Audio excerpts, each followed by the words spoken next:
Defensoria Social foi uma iniciativa da campanha da Fraternidade de 2004, que desde lá vem procurando atender as comunidades excluídas e desassistidas. Porque muitas vezes os canais institucionais, eles não estão tão abertos para aquelas comunidades que muitas vezes nem sequer conhecem por onde começar. Então o papel da Defensoria é esse. Eu particularmente, a última vez que estive aqui nessa sala, saí bastante chocado do que eu vi, quando foi a abertura dos trabalhos da comissão e que estavam aqui presentes os catadores da região de Itaúba. Tomei a iniciativa de, antes de acionar qualquer tipo de contato que a gente tivesse, de conviver com aquela comunidade durante dias e noites. E confesso para todos que não foi fácil. Qualquer pessoa acima da sua opção política, sexual, doutrinária, religiosa, jamais passaria em branco passando pelo que eu pude passar lá. Eu vi crianças com a idade da minha filha, apenas com uma fralda e andando descalça no meio de lixo. Eu vi pessoas que se alimentavam e agora nem sequer o alimento tem, que era o alimento do lixo. Uma situação que eu particularmente já cheguei a cobrir como jornalista, o problema na Palestina. A situação muito mais difícil do que na Etiópia, do que na Palestina, a coisa de 50 minutos daqui. Então isso nos chocou e realmente até senti verdadeiramente a legitimidade dessa demanda, porque muita gente utiliza, às vezes, do drama da população para poder fazer muito uba-uba e tirar proveito dessa situação. E eu tive a oportunidade de conviver ali com a família do NEM, tive a oportunidade de conviver com aquelas pessoas.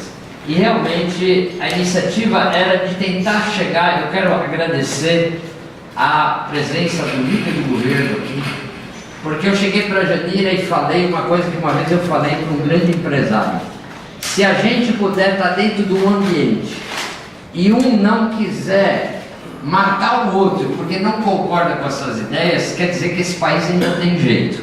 Então quando a gente vê uma deputada como a Janira, com a postura que tem, se dispondo a fazer esse tipo de atividade, eu confesso para vocês que eu fico com um pouco de mais esperança de que esse país pode ter jeito. E se a gente puder sair daqui com as partes que estão aqui presentes, eu quero agradecer aqui especialmente a presença do pessoal da CONAB, que é a Companhia Nacional de Abastecimento, que tem um programa ligado à questão da agricultura familiar. E a gente estava conversando com eles como que a gente poderia resolver o problema da fome que aquela população está lá. Quero agradecer a presença do secretário da Prefeitura, que teve a possibilidade da Prefeitura estar aqui, porque nós podemos ajudar a construir uma solução. Ajudar a construir uma solução que não necessariamente tem que botar a faca no pescoço de ninguém.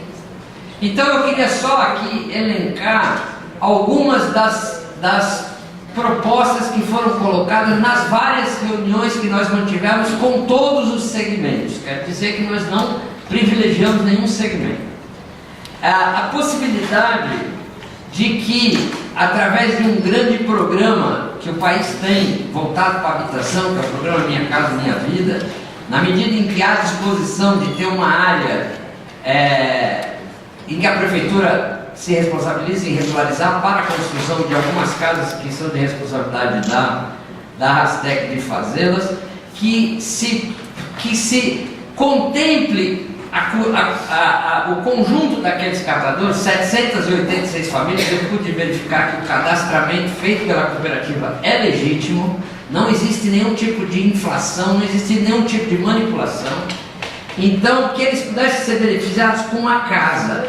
É claro que durante décadas eles trabalharam para o município, ajudando o meio ambiente, ajudando a sociedade, e muitos deles deram a sua vida e alguns estão perdendo ela em bem pouco tempo. Então, talvez através do programa Minha Casa Minha Vida, num acordo em que a Rastec também construa lá as casas que ela se compromete a construir. E aí nós pedimos então algumas coisas a mais para a Rastec, que além das casas construísse um posto de saúde para atendimento especial para aquela população, para aquela comunidade, tentando articular tanto com o governo do estado quanto com a prefeitura a possibilidade de ter atendimento, inclusive de remédio para aquela população. Pedimos também para a Astec que ela construísse a creche, que já está comprometida, porque realmente tem muitas crianças que lá necessitam da creche. Pedimos que a Astec fizesse também a doação de um veículo para a cooperativa para o atendimento emergencial de saúde, porque nem ambulância às vezes tem como chegar lá, pelas condições que todo mundo sabe o que acontece na região. A Astec previamente se predispôs a fazê-lo. Ou seja, tem algumas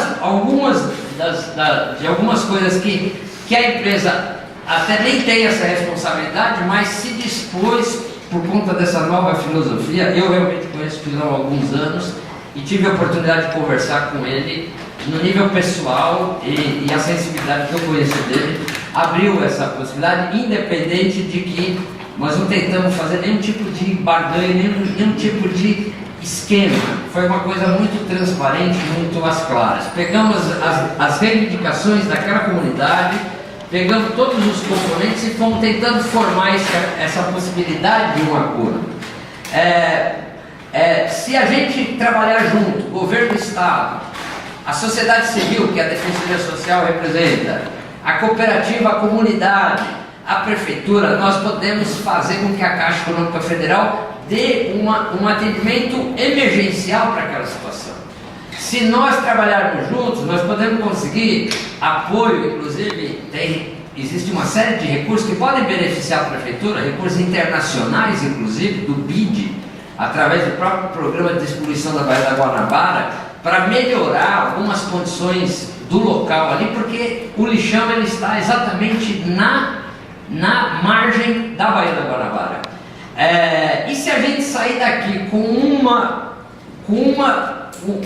o embrião de uma construção coletiva, eu vou sair daqui satisfeito de imaginar que aquele quadro que eu vi na última vez, hoje ele se modifica. Realmente não é demagogia, mas quando a gente vê uma situação como essa, realmente eu vi o Ney até chorando ali de emoção, porque essencialmente aquela comunidade talvez nunca imaginasse a possibilidade de que os senhores estivessem aqui. Então eu faço só um apelo. Nós não estamos tratando aqui de um problema político, nós não estamos tratando aqui de um problema geográfico, nós não estamos tratando aqui de um problema que é de um município ou interfere no outro, nós não estamos tratando aqui de um problema que interfere a questão da divisão geográfica e de poder. Nós estamos tratando aqui de vidas humanas que estão em situação de crise humanitária. Eu posso atestar que com 30 anos de jornalismo, eu não vi coisa igual. Nesses 30 anos, em lugares onde eu já poderia e teria todas as condições de ver coisa muito pior. Então, e o nosso sentido, nós não somos, eu costumo dizer, eu sou radical em muitas coisas. Muita gente me chama de radical. Eu não sou. Então nós não somos nem ecochato, nem biodesagradável. Nós queremos ajudar a construir a solução. Agora, nós também não vamos arredar pé de defender essa comunidade o máximo possível dentro do seu direito. Então, eu só encerro essas palavras aqui para fazer um apelo para as pessoas que estão aqui. Nós temos uma oportunidade histórica de mudar um paradigma do que é a questão do lixo nesse país. Isso. Veja bem, nós temos 4 blocos de problemas. Um é o campo do Zezinho, as 88 famílias, que na verdade não são 88, são mais de 120, porque eu fui contar lá. O passivo, que é a indenização dos catadores que ficaram lá durante todas aquelas décadas e que têm os problemas. O projeto econômico, e aqui eu quero agradecer a presença do Banco do Brasil e a disposição de estar avante nisso, porque realmente cumpre o papel e do Fórum de Reciclagem, no sentido de ter um projeto econômico para o futuro, que muitas vezes pode não ser a reciclagem do resíduo sólido, mas ele já tem uma experiência lá de reciclagem de óleo saturado um projeto, inclusive, financiado pela FAPERJ, pela Fundação de Amparo à Pesquisa do Estado do Rio de Janeiro, que produz o óleo biodiesel de melhor qualidade. E nós temos um quarto problema que não está aparecendo aqui, mas que tensiona muito aquela comunidade, e que a gente esperava ter alguém aqui presente, que é a obra da Petrobras com relação ao Comperj, que vai acabar desalojando a própria cooperativa e da qual eles têm uma relação assimétrica de negociação. Então eu queria fazer uma proposta concreta. Para o campo do Zezinho, considerando que a comunidade já está lá todos esses anos, que a prefeitura, junto com a Rastec, já estão fazendo isso, e com o governo do estado, garanta o fornecimento de água periódica ali naquela região e o atendimento à saúde, para que no prazo de no máximo 90 dias se encontre a efetiva solução para aquelas famílias, conversando com cada uma daquelas famílias, porque para alguns o levantamento é 80, para outros é maior. Então nós nos dispusemos a estar lá convivendo com aquela comunidade sem tomar partido. Aliás, nós somos dentro do estado do Rio de Janeiro, então não teríamos como intervir para favorecer um ou outro. O quadro real é esse, são em torno de, eu posso assegurar, em torno de 120 casebres, tá certo? Mas que no prazo de 90 dias se voltasse a conversar sobre a situação específica do Campo dos Areias, inclusive com o Ministério Público presente. Que no caso do passivo, que esse que eu acho que é a grande sacada, a grande solução, e eu fiquei muito satisfeito de ver a posição da prefeitura, é que você não resolve o problema do passivo com a indenização de 15 mil, e está provado que aquela questão do gramacho está lá. Mas a possibilidade dessa população ter a sua casa própria,